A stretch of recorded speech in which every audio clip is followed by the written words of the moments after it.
I'm Joel Smith, the Richard L. Minshall Curator and Department Head in Photography at the Morgan Library and Museum. In most photographs, the role of the human hand is extremely limited.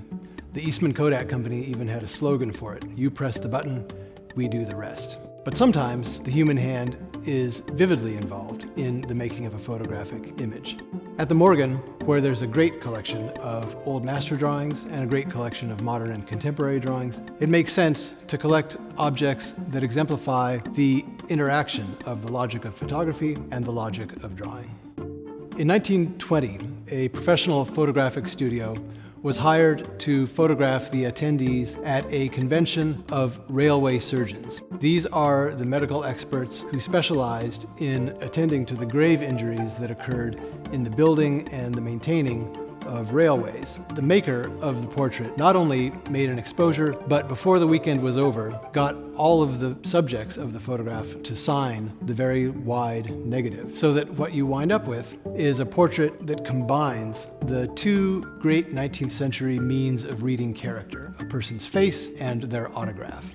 This is a kind of combination of the ethos of the 19th century, the building of the railways and the construction of American life, and the modern age. But what's really remarkable is to see it as a pervasive way of identifying everybody in the photograph, and to give their hand a chance to be involved in the rendering of their personality. The master draftsman Saul Steinberg played with photography in a lot of different ways. Sometimes he commissioned photographers to photograph something in the world, and then he drew on top of the print.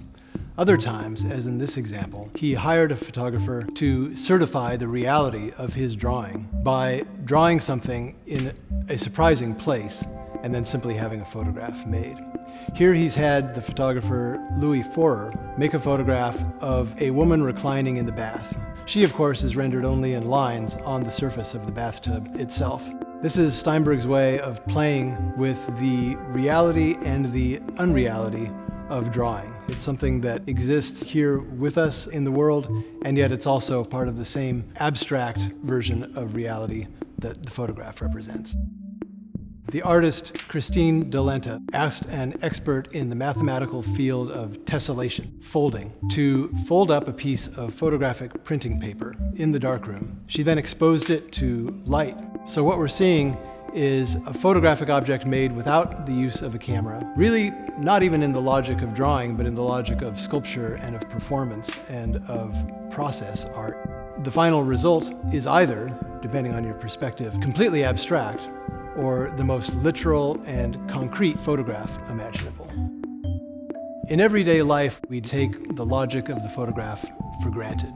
What objects like this remind us is that every photograph is the product of a process and of a series of creative choices. And by putting it in terms of a drawing or of a work of art created by hand, we can appreciate that these decisions and these processes are always there in the photograph.